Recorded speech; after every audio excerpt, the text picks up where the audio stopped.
Welcome to the J Scott Outdoors podcast. Today I've got my friend Phil Cramer, Cramer Hunts on Instagram. Phil, how you doing? I'm doing good, Jay. Just trying to survive this heat wave we got going on in Arizona. A heat wave. I think you're overcooking it a little bit.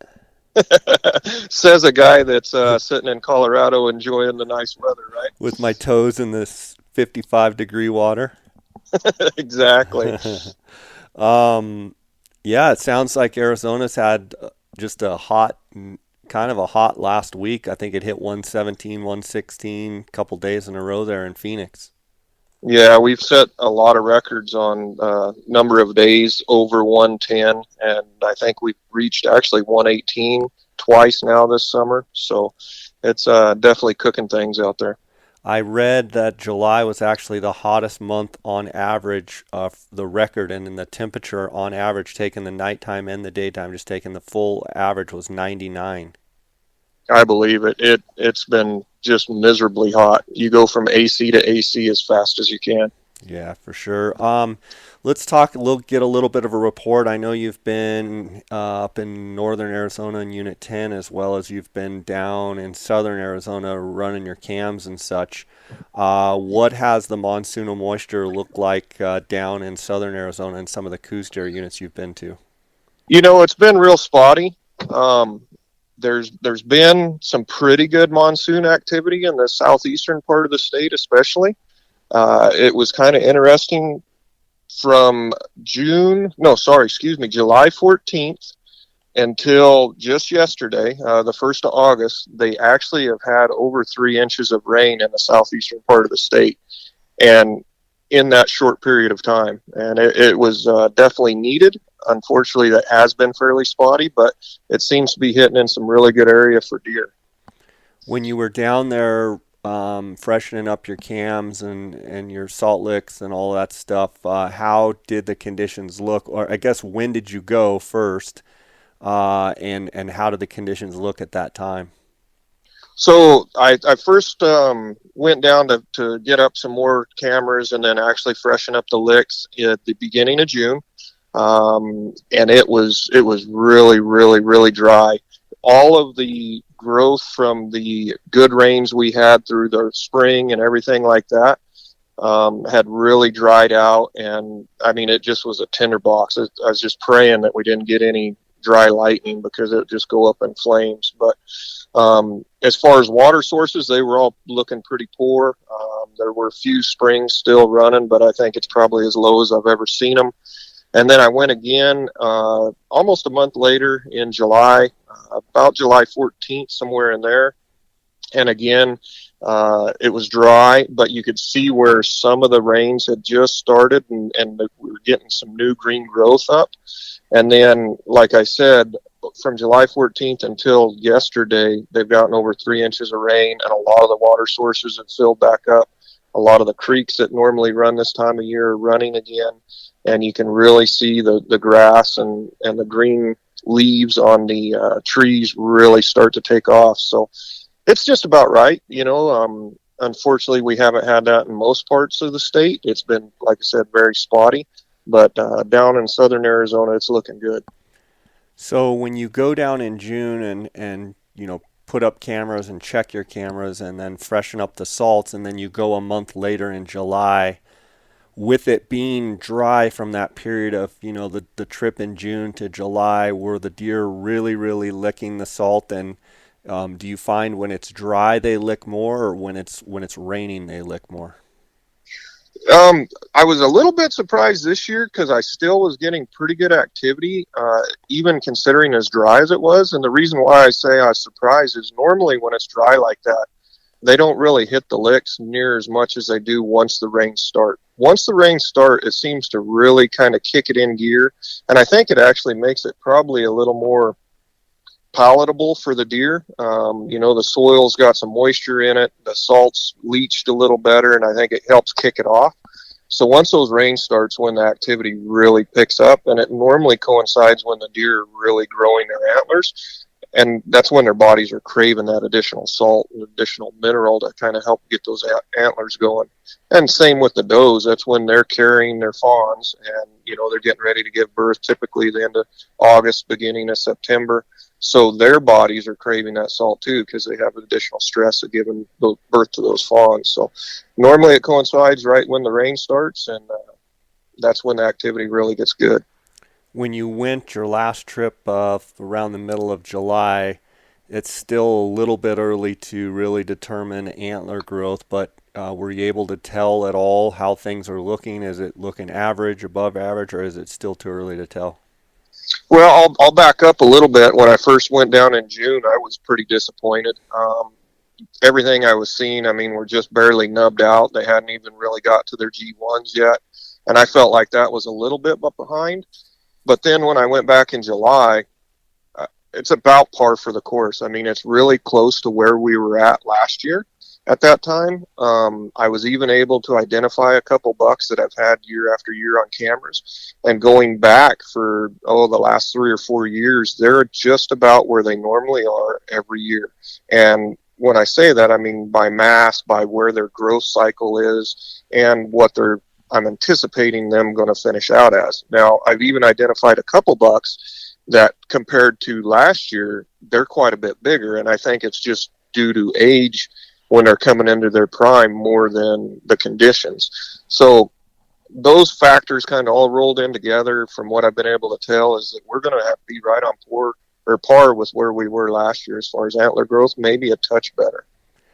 With the winter moisture that we had down there, I know when you and I were down there, Gould's turkey hunting in Mexico, you got to see, and I commented how a lot of the country looked really good and was actually already really greening up, when normally down there in Mexico, which is, where we're hunting Gould is not very far from, some of the mountain chains in southern Arizona we're talking about. There was already a blanket of green, where normally those Gould's hunts in late April and early May, it's just dry as can absolutely be. I mean, there's very little green, hardly at all. But I noticed this year there was a blanket of green. So I hope that is going to, I guess, correlate with a better than average antler growth year, even though our monsoons have been spotty. It seems like, getting started on fresh green grass and green feed, and even though they're eating more, they're more browsers than grazers. It's just I thought the vegetation overall looked better, but I've got to imagine, rolling through May and into June not having, and even into July not having much moisture. It dried out pretty quick, and I think that's indicative of those fires that we saw down in 33. Had a massive fire, and we had the other fires as well. I just wonder, what's going to happen over the next couple weeks to month as they finish out. I think it's going to be really pivotal if we can get some much needed moisture more statewide and even into Mexico. It's kind of interesting down in Mexico. The rain started just a little bit earlier down there, and they've gotten some pretty dang good monsoons on some of our ranches, and then other parts of our ranches haven't got a rainstorm. So we're getting into that spotty situation again. But I think overall, if we could get some more rains, and they're actually calling for a slight chance here this week in Arizona, again, that it's going to be pivotal for the way the deer finish out. Obviously, the elk are pretty much done, but as far as the Coues deer and the mule deer in southern Arizona and Mexico's are concerned, from what I've seen, they went into the season, they Growing started season. to drop Yep. the growing season in really good shape. And just like you said, that blanket of green that was everywhere kind of in the spring, I think carried them over. And even though we were super dry early summer and midsummer, I think they were going in very healthy and had all the nutrients that they need to start. And that starting, gives them that boost and allows their body to start putting the nutrients into those antlers. And if we can get a couple more rainstorms now, I think it's going to be phenomenal. Just in the matter of 2 weeks, from what I've seen, kind of statewide where the rains have happened, is the moisture into the ground, even though we might not be getting surface moisture, I mean, it has sparked the grasses, and a lot of the ocotillos are blooming out, leafing out with their green leaves, and the mesquites are starting to put on some really good foliage. So I think the deer, I don't want to sound too optimistic, but I'm excited for it. I think they're going to be good. Good. Are you planning on hunting the OTC deer season this August? I am, Jay. I've got quite a few points, and I thought for sure that I'd have a late rifle tag in my pocket this year. Point creep got me a little bit. I had 57% chance and did not draw. So I'm kind of putting all my eggs in one basket, and I'm going to really focus hard on this over-the-counter archery, at least for the first week of the season. And then after that, I've kind of got some obligations with antelope and elk. But I'm actually going to go down here this next week and set up some blinds. I've got a couple areas that are a long ways off the beaten path, and the deer seem to really pay attention if something new shows up. So I want to get those blinds set and get them kind of used to it. So that way when the 21st of August rolls around, they're going to be coming in like normal, and hopefully I can slip an arrow into one of my hit list bucks. Let's talk a little bit about that, and we've done some other podcasts on it for those that are kind of curious on these OTC August hunts. Phil, so you're running cameras, and you pretty much run them all year long. Your strategy going forward, you're going to go down now and brush in some blinds. How does your activity usually hold up as far as, because I know you do a lot of sitting, and just you're real consistent with it and sit all day. How do you anticipate that going, and how does it usually go? Or do you see the deer finally pull off, or, what are you looking for as good thing, as a bad thing, when it comes to the hunt coming up? Well, the rain's starting late, what I would call late. I mean, normally we're looking at good rains around the 4th of July, and we didn't have anything until like the 14th, 15th of July this year. So with that being said, I think the deer are actually still going to be hitting the salt a little better than what they normally would be. And let me explain what I mean by that is normally when the bigger bucks, well, all bucks really, start to finish their growth cycle. In other words, their antlers have gotten as big as they're going to get, and they're starting to feel the need or the urge to start to rub that velvet. They pretty much don't need that extra salt or extra mineral in their diet anymore. So they quit coming in, or at least being regular to the salt licks. And it normally coincides right around the opening of the archery deer season. Now, with the rain starting a little later, I think, or at least I'm hoping, they're going to be a little less active early, which I've seen on my cameras, and then continuing their activity a little later into the season. When I first started doing the over-the-counter stuff, I always thought, man, I need to hit the end of that over-the-counter archery, because then the deer have a chance to finish out and grow to their full potential before I potentially kill them. Well, what I've learned is if you do that, your bigger bucks aren't going to be hitting your salt anymore, and you're going to have to strictly rely either on sit and water or spot and stock. I'm not a real big fan of the spot and stock during the early hunt, just because there's so many snakes, and I mean, it's hot and you're out there crawling around with the bugs, and which is doable, but I would prefer to sit stationary and pattern a buck and have him come in, or have a chance of him coming into a salt lick at a blind set, and get him that way. Mm-hmm. So you're kind of racing the clock. You want them to be as grown as they can be, but you also want them still coming in and craving that salt. So that's why I put all of my energy into the first week of the over-the-counter hunt, because you still have the majority of your bucks coming in, craving that salt, and fairly regular. Now, as long as the monsoons are still carrying out, I expect the activity to be really good. And I've seen that, especially last year. Going into the hunt, it was kind of dry. We went through a little dry spell, and then we had some pretty good monsoon activity like the 3rd or 4th day of the hunt. And I watched the activity of the deer coming into the salt lick just jump, by 2-3 times the amount of deer coming in during the day.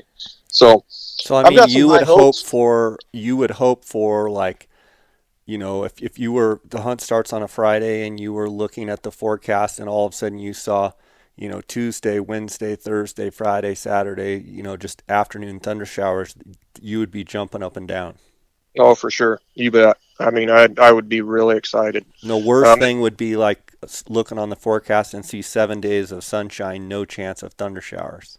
Exactly. And then you just have to roll your dice and put your time in and go hope that, they're still craving that salt enough to come on in. But And do you focus primarily on salt, sitting salt and mineral that you've had running for years, and or water close by, or is it just strictly on mineral and salt?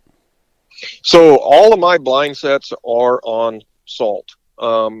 Typically, and I think you and I've talked about this before, I try and have them within a half a mile of a water source. And that's just because it makes it easier for the deer to be there. And I mean, they're not doing a lot of moving. They're putting on groceries, they're eating, and as hot and dry as it is, they don't want to be traveling long distances. So, that being said, normally I'll run cameras on water right up until right before the hunt, and I'll normally pull those off. And there's a couple of different reasons. One is the rains usually have started, so the deer aren't relying on water near as much. And two, the activity of the people in the woods are quite a bit more, and I don't want my cameras to get stolen. But what I've found is once those rains starts, they really aren't patternable near as much on water, and I just have not had good success sitting the water later into the season when the rains are there.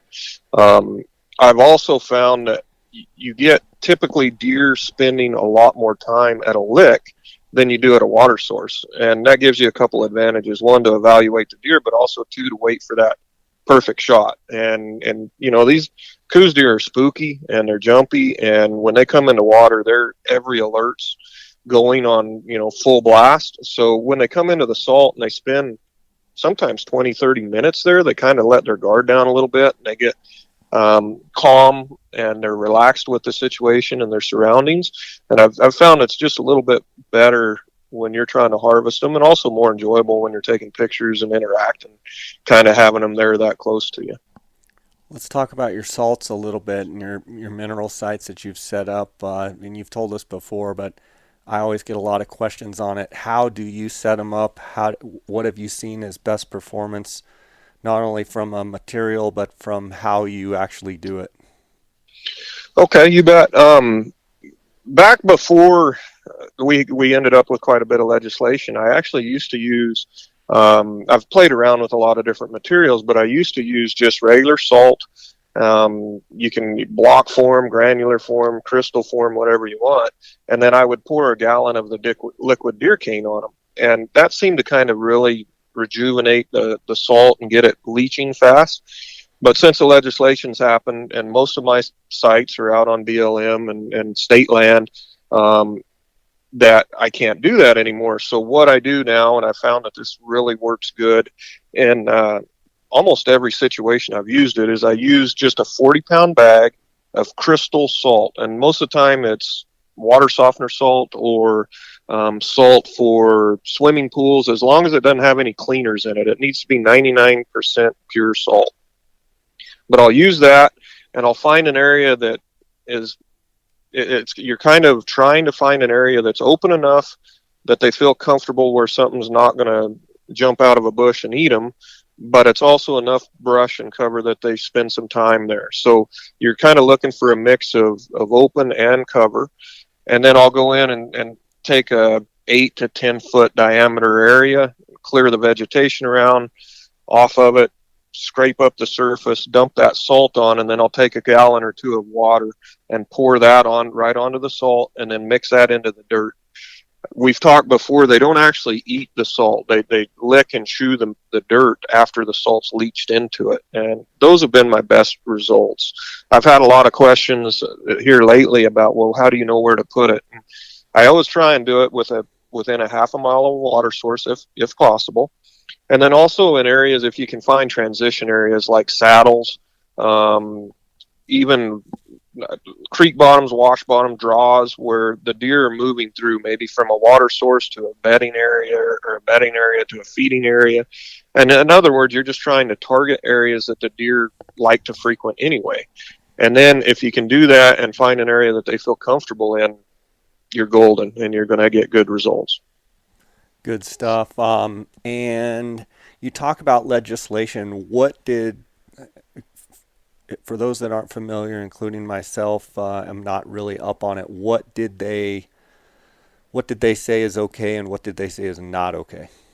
So basically, the only thing, as the way I read it, and take don't necessarily just take my word for it, but what I've had discussions with game wardens on and everything else, and the legislation I've read, is about the only thing you can use is salt, and technically that salt has to be for agriculture or livestock purposes, and nothing else basically is legal. You can't use like stump liquor or anything like that because it's Trace, what not. about like trace mineral?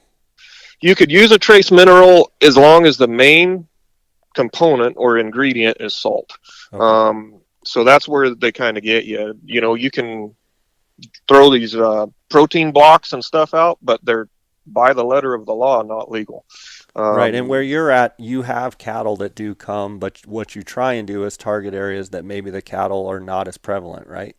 for sure, for sure. Yeah, I'm hunting areas that have cattle grazing on them, and actually several of my licks that I'm hunting over are originally established from the cowboys. I mean, they used to throw mineral blocks and salt blocks out, and then I stumbled upon it and started freshening them up with salt, and they have continued to this day, actually for cattle use. So that there again, that's another catch 22. It's great to have the cattle in there, and you're absolutely got a lick established, but on the same time, you don't want cattle in there taking up all the memory card of your Yeah. your camera either. So Yeah, and then what about like a big tree that's offering a lot of shade? Let's say that it's got a big exposed stump or base of the tree, and then it goes up like a big oak. Do you like that, or do you feel like that they don't like the big shade because maybe something can jump out of the tree at them?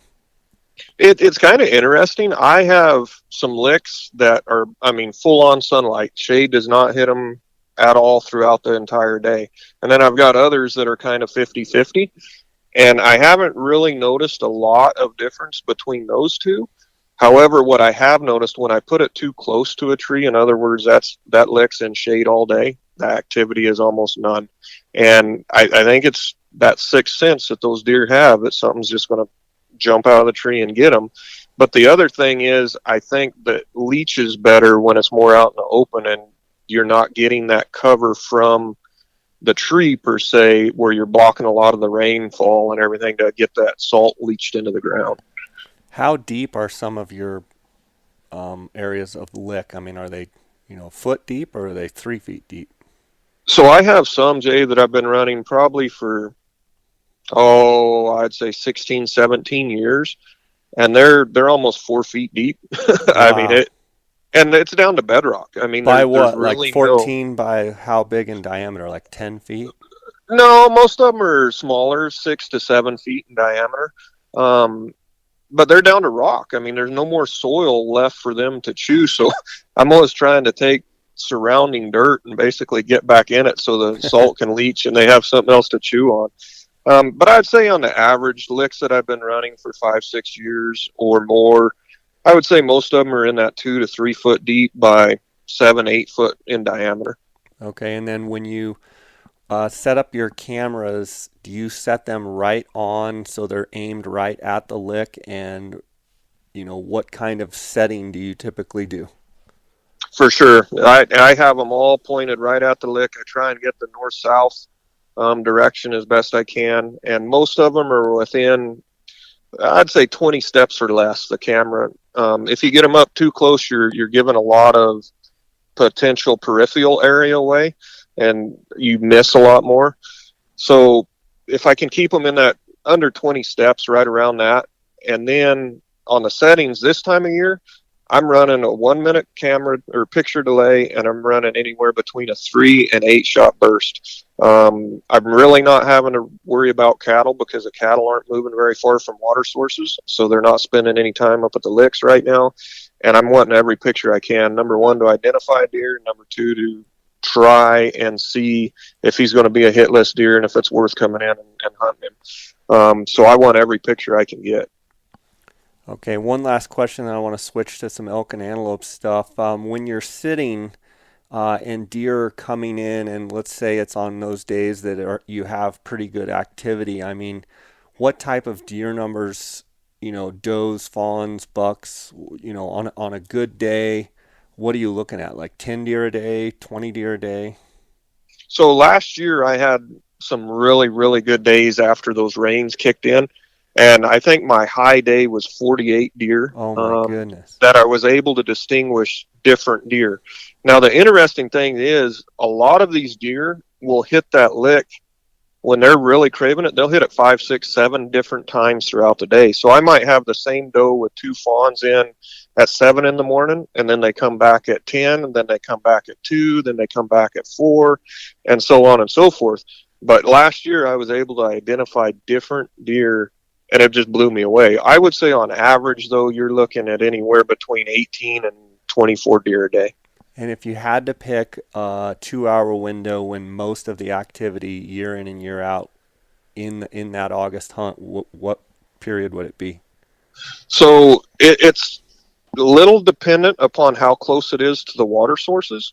And it seems like the closer they are to the water sources, the earlier they are in the morning by that lick, and the later they are in the evening by that lick.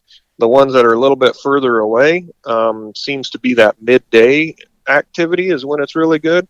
But it goes back to what we've always talked about. I mean, that 10 to 2 on any of my licks is when, if you had to sit that window and only that window, your chance of success is good.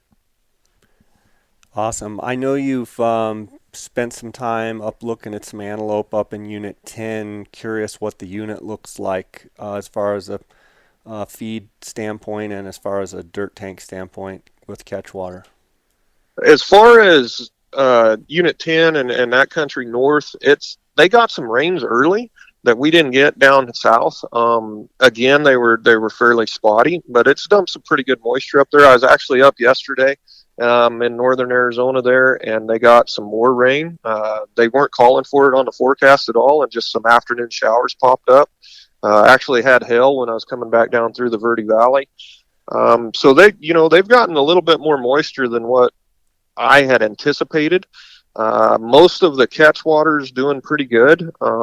It's full by no means, but for the lack of monsoons that we've seen, I was pleasantly surprised with the areas that had some good rains and good feed actually starting.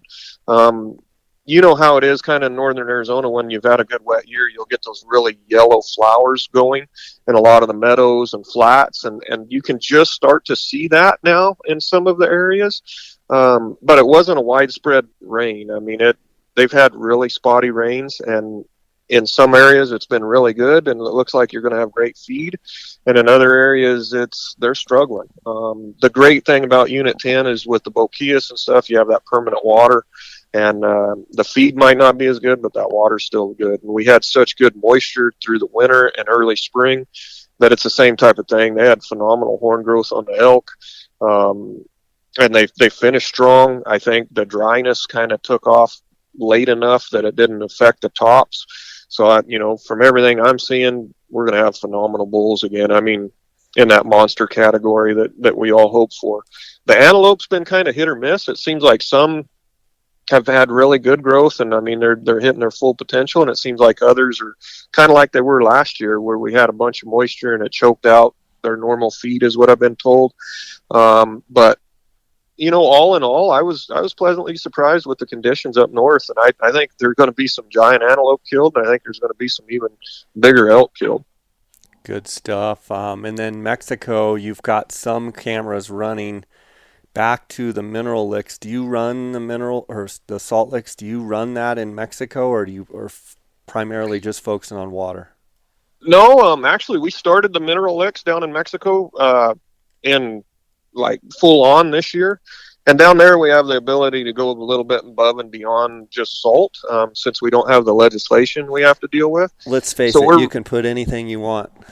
dang right, and what we've been, like up here, you want stuff that's good for the deer, but you're really just looking for an attractant.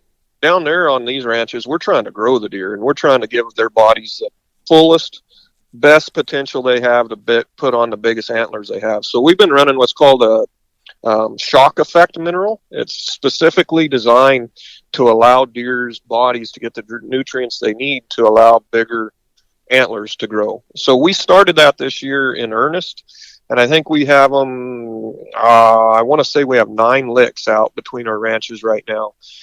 The thing to remember down there is these are all on cattle ranches, so we had to go and actually build enclosures for the deer to come in and just use the lick. So that kind of limited it on how much we could put out and maintain, but we have that running. We do have 9 cameras on licks and slash feeders. We actually put some feeders up this year. They're just free choice feeders, and they're running what's called Purina Antler Max in them. Again, we're trying to do everything we can to get these antlers as big as we can. All of that being said, they're really not responding very good to the feeders. I don't think the deer are conditioned to them, and they don't know what it is. But we're having pretty dang good luck on the minerals, and I think that's just due to their bodies craving it. So Good stuff. Well, it'll be as soon as the Arizona seasons get over. I know we'll all be anxious for the Mexico hunts, and it's going to be an interesting year. Trying to think what else. Congrats! I think your turkey showed up to be number one, a state record, didn't it? it did, Jay. It did, which was, it's icing on the cake because I was just looking for that Royal Slam, and I was able to fulfill that with you down there, and then with the COVID and everything, it's kind of slowed records and stuff like that down from our critter groups. But just in the mail the other day, I got that Royal Slam pin, and it was kind of another celebration there to put that on my dash with the other pins that I've got through the years, and send a picture to my daughter and say, "Hey, I finally caught up to you." So, Yeah, but yeah, exactly. it turned out good. Well, good. Triple bearded bird. Phenomenal. Well, it's fall's coming, and we're all getting excited for the hunting seasons. I wanted to make sure to call you and get a report, and I always appreciate your take on things and appreciate your friendship. So thanks for sharing with us, and encourage anyone out there listening, follow Phil on Instagram at Cramer Hunts. That's Cramer with a C. I'll also link it up in the show notes. So, buddy, God bless. Take care, and hope you shoot a big old buck with your bow. Thank you, Jay. I appreciate it. It's always good catching up with you. And I'm headed down this next week to set blinds and do another camera run. So I should be getting everyone kind of updated at who's interested on where the growth is and what the bucks look like. And I hope you are enjoying that cooler weather up there in Colorado. I enjoy watching your fishing videos you've been posting, and jealous, I won't lie. It looks good. But God bless and take care, buddy. All right, buddy. Bye. Guys, I want to thank the sponsors of the podcast. I want to thank GoHunt.com, my friend Cody Nelson, the glassing guru, the optics authority. He's the optics manager at GoHunt.com. If you have any interest in buying optics or have any glassing questions, whether it be tripods, spotting scopes, rifle scopes, range finders, anything to do with glassing, give Cody a call, 702-847-8747. That's extension 2, or you can email him at optics@gohunt.com. You can also send him a text or call him on his cell phone at 602-399-3699. Guys, right now at GoHunt.com Insider, you can take advantage of the free trial. Go to GoHunt.com/JScott. You're going to be able to take advantage of a free trial of the Insider. GoHunt is always adding more value for their Insider members. They've now added real 3D maps as a part of Insider for no additional cost. What an incredible value. Very soon they're going to have their mobile app up as well. Go to gohunt.com/JScott and sign up for a free trial. If you're already an Insider member, it's automatically part of your Insider membership, and you can just go to the Maps tab up at the top once you sign in as an Insider. I also want to thank Kuiu Ultralight Hunting. That's the gear that I wear on all of my hunts. To find out more, you can go to kuiu.com, kuiu.com. They're a direct-to-consumer company. They sell everything off of the kuiu.com website. I also do a lot of question and answer on my Instagram, where I'm answering questions about guys wanting to know about gear about Kuiu, so tune into my Instagram. I want to thank Kuiu for their sponsorship. I also want to thank Phonescope.com, use the JScott20 promo code. You're going to get a 10% discount on all orders. And I want to thank allelk.com, home of the Bugle Mule. Use the JSO10 to save 10% on all orders. The Bugle Mule attaches to your bugle, and it's a great little carrier that holds 3 elk calls right there on your bugle tube, and I can't wait to use it this season. Again, thanks to all the sponsors of my podcast.